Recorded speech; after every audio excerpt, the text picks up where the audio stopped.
Salut les brasseurs, alors si vous avez regardé mes précédentes vidéos, vous devriez maintenant être en mesure de conduire un brassin à partir d'extrait de malt depuis la phase d'ébullition du mou jusqu'à la phase de fermentation. Dans cette vidéo, je vais vous expliquer comment produire votre mou directement à partir de la matière première qu'est le malt. C'est un processus qu'on appelle l'empâtage et qui va vous permettre de vous passer d'extrait de malt et donc de brasser en tout grain, ce qui va vous donner une flexibilité maximale dans la conception de vos recettes de bière. Alors c'est un sujet qui encore une fois est assez vaste, donc dans cette vidéo je vais simplement vous donner les notions théoriques qui vont vous permettre de comprendre ce qui se passe pendant l'empâtage et on passera à la mise en pratique dans une prochaine vidéo. A tout de suite.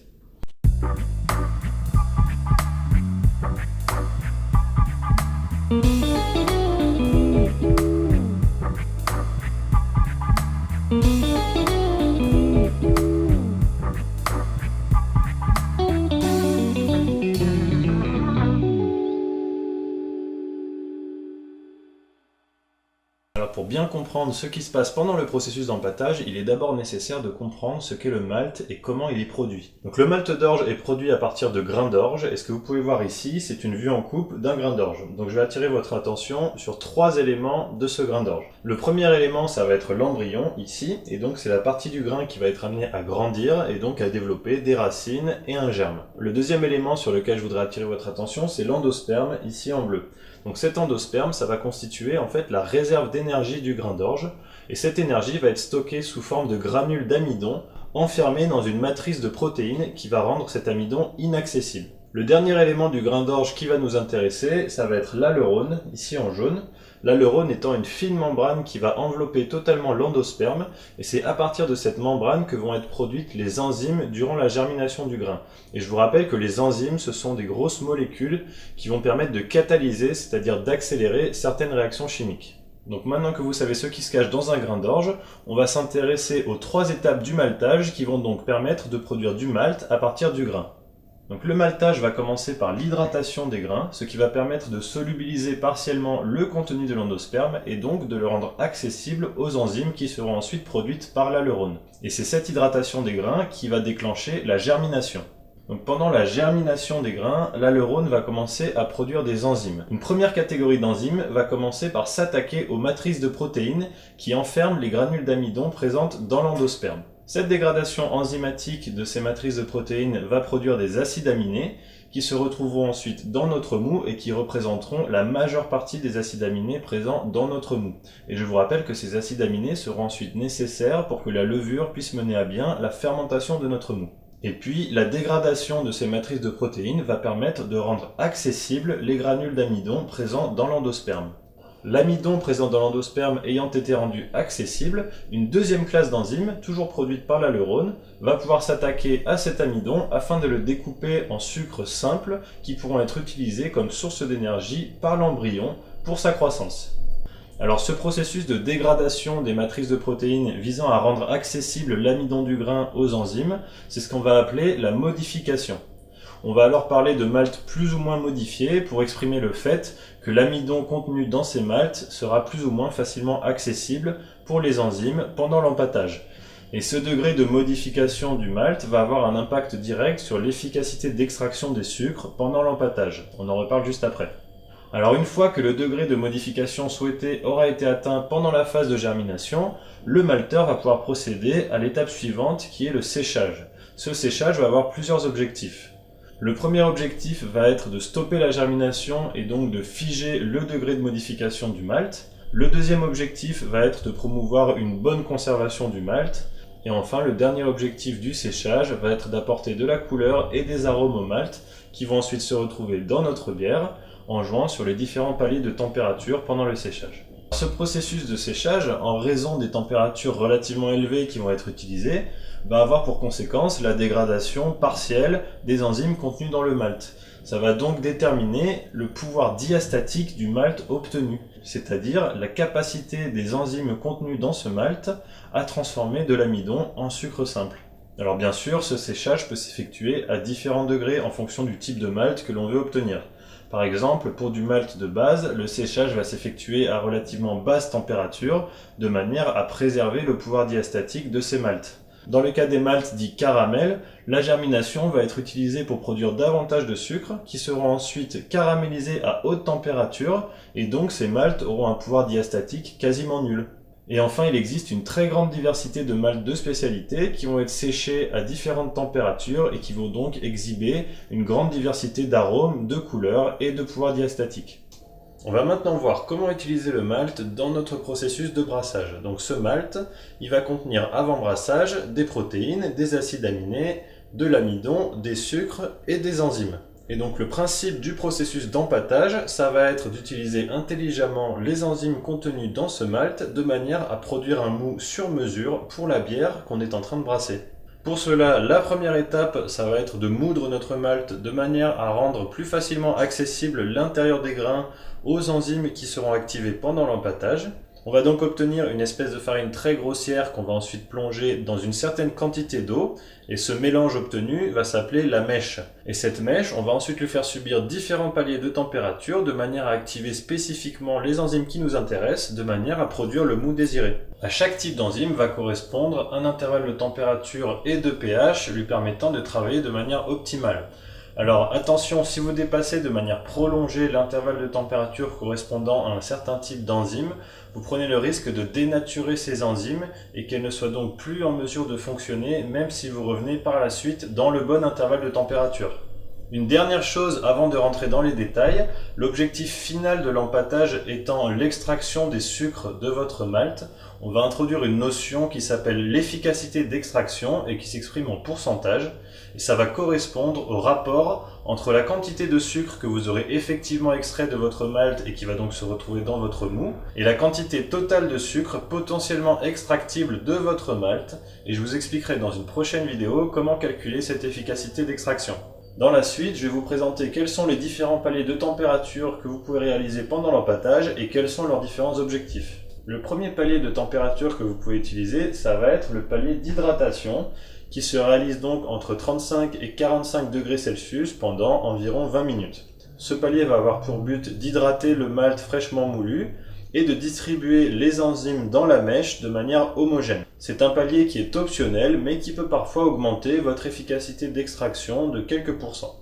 Ce palier de température entre 35 et 45 degrés Celsius pendant une vingtaine de minutes peut également être utilisé pour faire fonctionner une enzyme qu'on appelle bêta-glucanase. Cette enzyme va s'attaquer à des molécules qu'on appelle bêta-glucanes et qui ont pour effet d'augmenter la viscosité de votre mou. Le fait de réaliser un palier de bêta-glucanase va donc vous permettre d'obtenir un mou qui sera plus fluide et donc plus facile à filtrer à l'issue de votre empâtage. En général, ce palier bêta-glucanase va être conseillé si vous utilisez plus de 20% de céréales non maltées dans votre recette ou plus de 20% de malt de blé, d'avoine ou de seigle. Le deuxième palier de température que vous pouvez utiliser, ça va être le palier protéase-peptidase qui se réalise entre 45 et 55 degrés Celsius pendant 15 à 30 minutes. La première utilité de ce palier, ça va être de faire travailler l'enzyme peptidase qui va attaquer les protéines du malt pour produire des acides aminés. Ça va être utile notamment lorsque vous travaillez avec des maltes relativement peu modifiés pour lesquels la teneur en acides aminés sera potentiellement insuffisante. On va donc utiliser ce palier de température pour pallier à cette déficience en acides aminés et ainsi permettre à notre levure de procéder à la fermentation de notre mou dans de bonnes conditions. Le deuxième objectif de ce palier de température entre 45 et 55 degrés Celsius, ça va être de faire travailler l'enzyme protéase qui va s'attaquer aux longues protéines insolubles et les découper en protéines plus courtes et solubles. Ça va avoir pour effet de promouvoir une bonne tenue de la mousse sur votre bière, mais attention, ça peut également provoquer l'apparition d'une légère brume dans votre bière, ce qui n'est pas forcément adapté à tous les styles de bière. Ce palier protéase-peptidase va avoir pour effet d'augmenter le degré de modification de votre malt et ainsi de rendre plus accessible aux enzymes l'amidon qui s'y trouve. Ça va donc, lorsque vous utilisez des maltes relativement peu modifiés, vous permettre d'augmenter l'efficacité d'extraction des sucres que vous obtiendrez à l'issue de votre empâtage. C'est un palier qui va donc être conseillé si vous utilisez des maltes qui sont relativement peu modifiés ou si vous utilisez plus de 20% de céréales non maltées ou plus de 20% de malt de blé, d'avoine ou de seigle. Enfin, sachez qu'il vous est possible pour gagner du temps de combiner ce palier protéase-peptidase avec un palier bêta-glucanase en faisant tout simplement un palier de température entre 45 et 50 degrés Celsius pendant 15 à 30 minutes.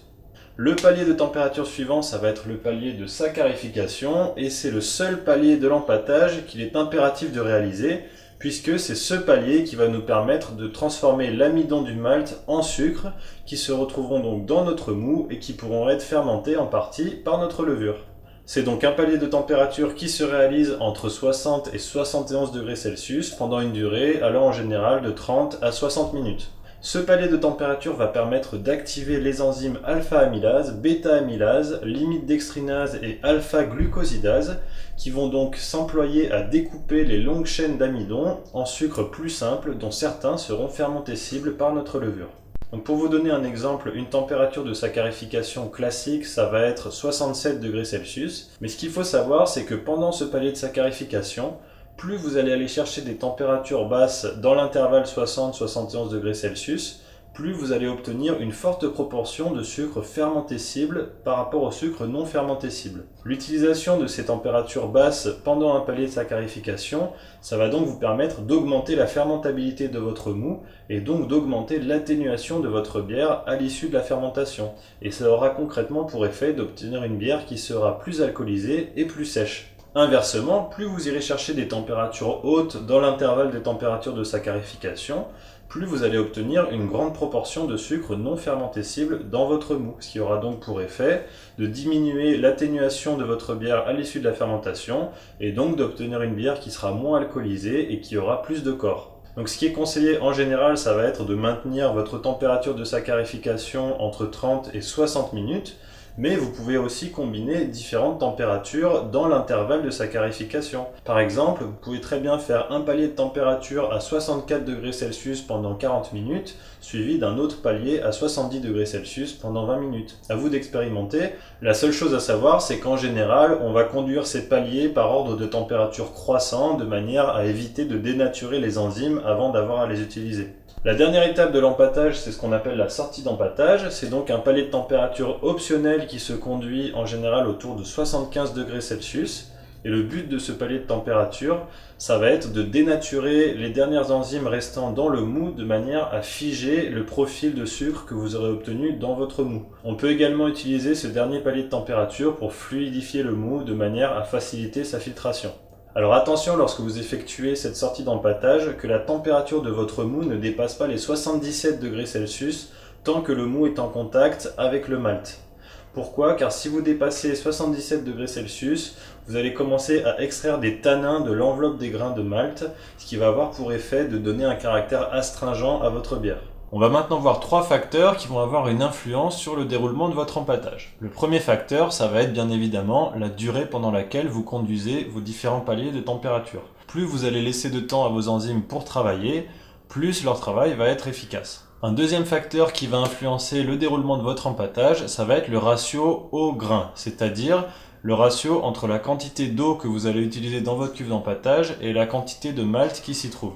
Si vous utilisez une grosse quantité d'eau par rapport à une certaine quantité de grains, vos enzymes vont être davantage diluées dans la mèche et donc leur efficacité va être amoindrie.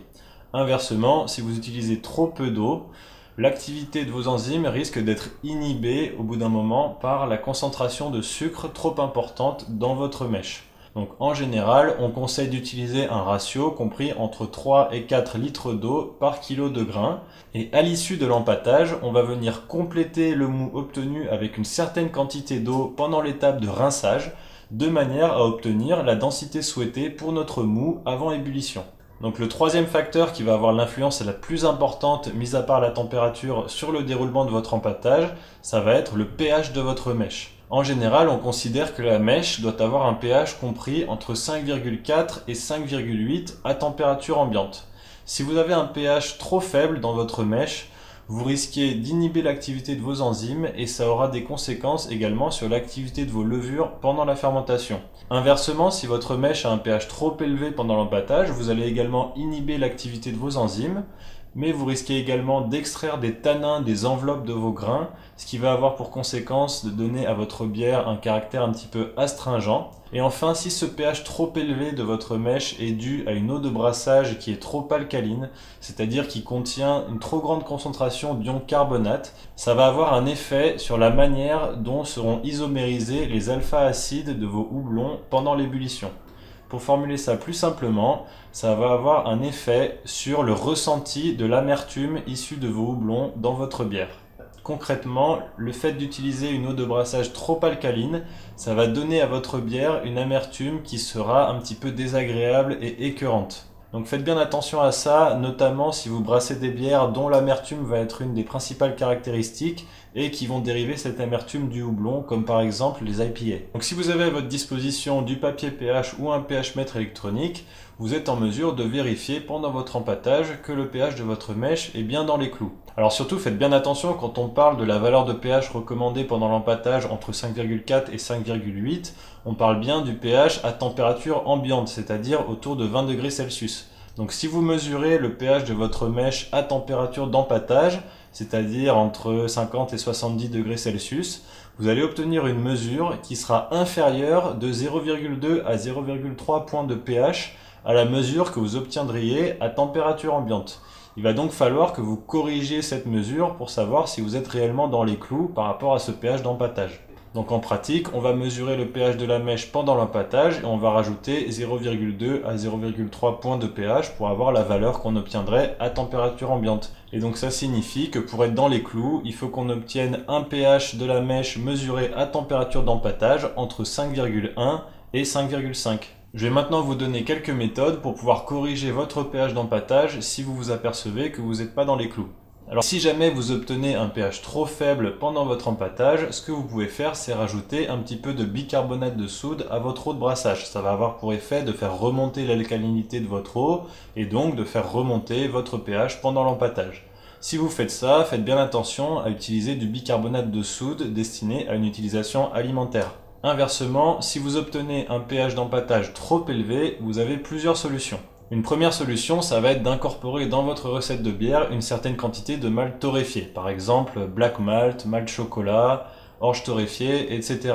Ces maltes permettant de faire descendre naturellement le pH de la mèche pendant l'empâtage. Une autre solution que vous pouvez utiliser, ça va être d'incorporer à votre eau de brassage une certaine quantité d'eau distillée. Si vous avez une eau de brassage qui est trop alcaline et qui va vous donner un pH d'empâtage trop élevé, le fait de la mélanger avec de l'eau distillée, ça va faire diminuer son alcalinité et ça peut éventuellement vous permettre de vous retrouver dans les clous au niveau du pH d'empâtage. Et enfin, une dernière solution, ça va être de rajouter de l'acide soit à votre eau de brassage, soit directement dans votre mèche pendant l'empâtage de manière à ajuster le pH.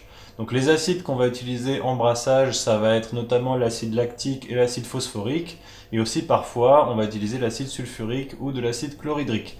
Donc si vous êtes amené à utiliser des acides, faites bien attention à vous protéger avec l'équipement adéquat de manière à ne pas vous blesser, donc notamment gants et lunettes. Également, faites bien attention à ne jamais verser de l'eau dans de l'acide, mais toujours de l'acide dans de l'eau.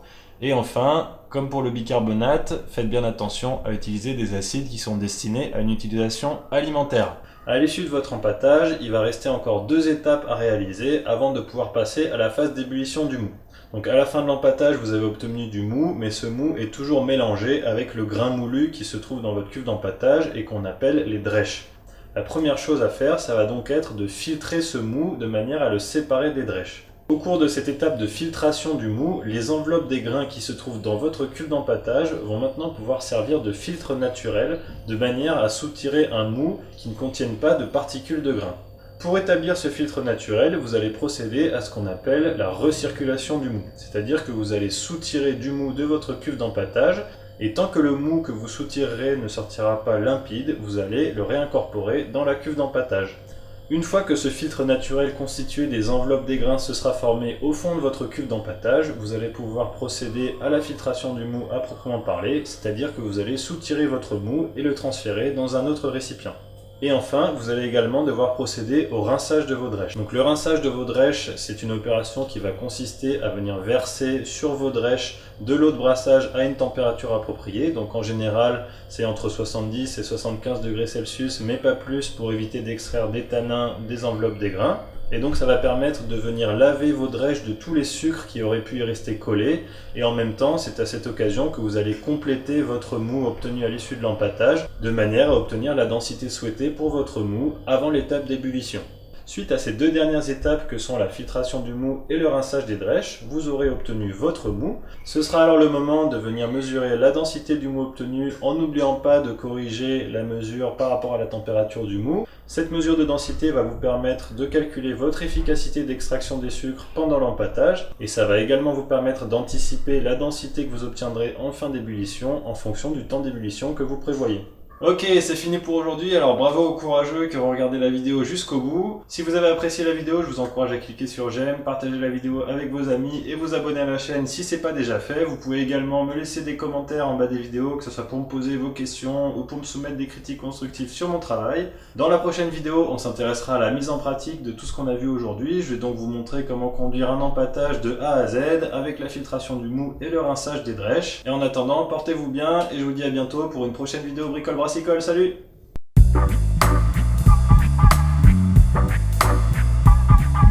Thank you.